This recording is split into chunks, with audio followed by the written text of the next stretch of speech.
আসসালামু আলাইকুম everyone. Cooking studio by জান্নাত রেসিপি চ্যানেলে আপনাদের সকলকে স্বাগতম। আজকে আমি আপনাদের সাথে খুবই গুরুত্বপূর্ণ একটি ভিডিও শেয়ার করব। যেহেতু সামনেই শীত আসছে, আর শীতের সময় বাচ্চা থেকে শুরু করে আমাদের বড়দেরও কিন্তু ঠান্ডা কাশি লেগেই থাকে।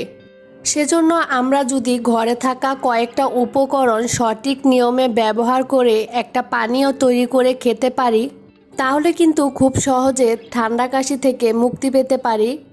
আশা করছি আজকের ভিডিওটি দেখে আপনারা একটু হলেও উপকৃত হবেন। ভিডিওটি ভালো লাগলে অবশ্যই চ্যানেলটি সাবস্ক্রাইব করে রাখবেন। তাহলে চলুন দেখে নেওয়া যাক কিভাবে এই পানীয়টি তৈরি করতে হয়। সেজন্য প্রথমে আমি চুলায় একটি সসপ্যান বসিয়ে দিয়েছি। এবার সসপ্যানের মধ্যে আমি দিয়ে দিচ্ছি 1 গ্লাস পরিমাণে খাবার পানি। তারপর চুলাটা অন করে অপেক্ষা করব পানিটা ফুটে ওঠা পর্যন্ত। পানিটা ফুটে উঠেছে, এখন আমি এর মধ্যে দিয়ে দিচ্ছি 2টা তেজপাতা। আমি তেজপাতা 2টা একটু চিড়ে নিয়েছি।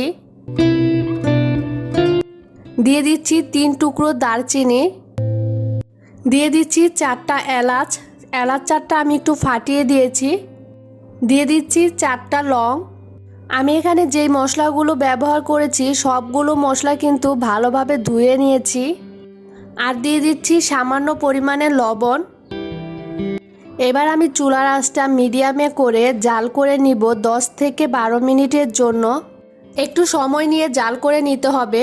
একটু সময় নিয়ে জাল করে নিলে মশলার ভিতরে যে নির্যাসটা সেটা বেরিয়ে আসবে। তারপর আমি একটা ঢাকনা দিয়ে ঢেকে দিব। ফিরে আসলাম প্রায় 10 মিনিট পর। দেখতেই পাচ্ছেন একটু সময় নিয়ে জাল করে নেওয়ার ফলে মশলা থেকে মশলার নির্যাসটা বেরিয়ে এসেছে, আর পানির রঙটা অনেকটা চেঞ্জ হয়ে গেছে। এখন আমি চুলাটা বন্ধ করে দিব। তারপর এখানে আমি একটা কাপ নিয়ে নিয়েছি। এবার একটা ছাঁকনির সাহায্যে আমি পানীয়টা ছেঁকে নিব।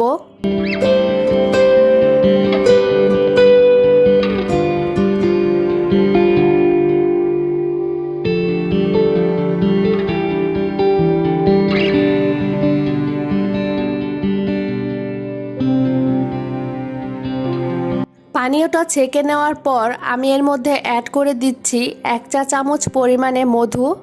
তারপর মধুটা আমি পানির সাথে ভালোভাবে মিশিয়ে নিব। এই পানীয়টা এভাবে তৈরি করে আপনারা দিনে 2 বার খেতে পারবেন।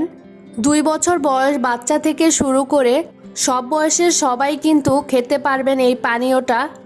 এই পানীয়টা কিন্তু খুবই উপকারী।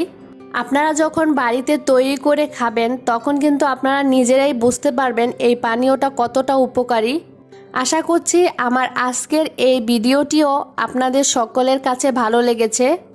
যদি একটুও ভালো লেগে থাকে তাহলে লাইক, কমেন্ট আর শেয়ার করবেন। আর প্লিজ আমার চ্যানেলটি সাবস্ক্রাইব করে আমার সাথেই থাকবেন। আজ এই পর্যন্তই। আল্লাহ হাফেজ।